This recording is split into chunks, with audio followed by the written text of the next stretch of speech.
Que signifie Taylormania pour le monde? Un premier sommet académique, Swiftposium, au monde. À partir du moment où elle a glissé le disque intrépide dans son lecteur de CD à l'âge de 14 ans, Georgia Carroll a été fascinée par Taylor Swift. Une décennie et demie plus tard, elle est maintenant présentée comme la seule personne au monde à avoir un doctorat sur la superstar. Son évaluation? Pour le moment, il ne serait pas trop loin de dire que Swift est l'une des personnes les plus puissantes au monde. C'est pourquoi le Dr Carroll fait partie des dizaines d'experts qui se sont rendus à Melbourne cette semaine pour un symposium universitaire international qui tente d'expliquer à quel point Swift est devenu si influent. Cet événement, le premier du genre, est une levée de rideau vers la tournée Eras en Australie et a attiré plus de 400 soumissions de la part de douzaines de disciplines d'études et d'institutions universitaires à travers le monde, suscitant une vague d'excitation et de titres de la presse mondiale. Commencé comme une blague. L'idée du Swiftposium est née en juillet dernier sous la forme d'un tweet à moitié plaisantant avec seulement quelques dizaines de likes. Mais lorsque les organisateurs ont discrètement annoncé l'événement des mois plus tard, il est devenu viral internationalement du jour au lendemain. Les organisateurs se sont réveillés à la couverture sur la BBC, dans le magazine Rolling Stone, CNN. Je m'être suis dit que je dois envoyer un courriel à mon patron, dit le docteur Héloïse Fechenay avec un sourire. Notre petite conférence devint soudain ce juggernaut. Les fans étaient également désespérés de participer, et dimanche, des centaines de personnes à des annonces pour des strass, des bottes de cow-boy et la signature lèvres rouges de Swift ont afflué dans l'emblématique Capitol Theatre de Melbourne juste pour écouter des conférences sur la mégastar. Lors d'un atelier de fabrication de bracelets de l'amitié à guichet fermé, Soumil, 19 ans, a déclaré que l'événement, dirigé par l'université RMI, aide à guérir les blessures laissées par le bain de sang de billetterie de l'année dernière. C'est amusant de faire encore partie de tout cela, dit-il. Mais les organisateurs ne tardent pas à préciser que la conférence soutenue par cette université à travers l'Australie et la Nouvelle-Zélande n'est pas une convention de fans.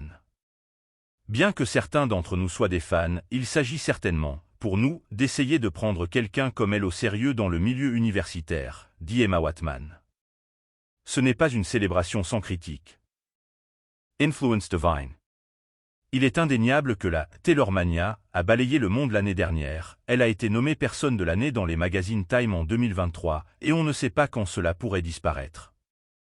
Lundi, la jeune fille de 34 ans a de nouveau dominé les gros titres avec des photos de son copain Travis Kelce et le footballeur gagnant au Super Bowl. La semaine dernière, elle a nettoyé au Grammy, ramenant à la maison son 4e album de l'année accolade. Même ses chats, son publicienne et ses amis d'enfance ont une reconnaissance de nom et une clientèle loyale.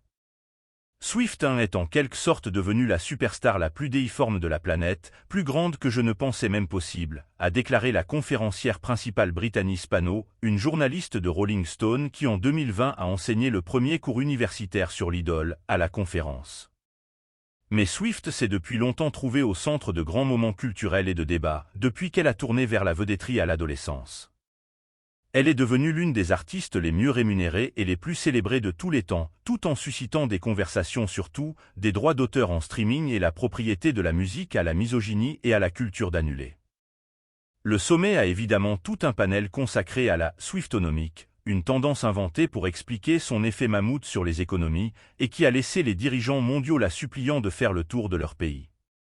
Mais il y a aussi des experts qui expliquent comment ces bops sont utilisés pour former les jeunes à la RCR et des discussions passionnées sur la façon dont son amour avec Kelce aide les filles à se sentir à la maison dans les fandoms sportifs traditionnellement dominés par les hommes. Il y a même une analyse lyrique de ses attitudes envers les transports en commun, ironiquement, comme son utilisation réelle de jets privés a augmenté, de même que les chansons faisant référence aux trains et aux bus, dit Harrison Croft.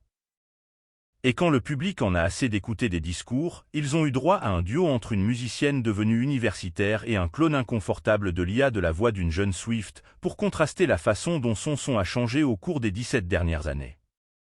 Pour les amateurs de littérature, la conférence a permis à un duo mère-fille de lire des poèmes à voix haute sur le mépris que la société manifeste pour les intérêts des jeunes femmes, un point qui a suscité une réaction adorante de la foule.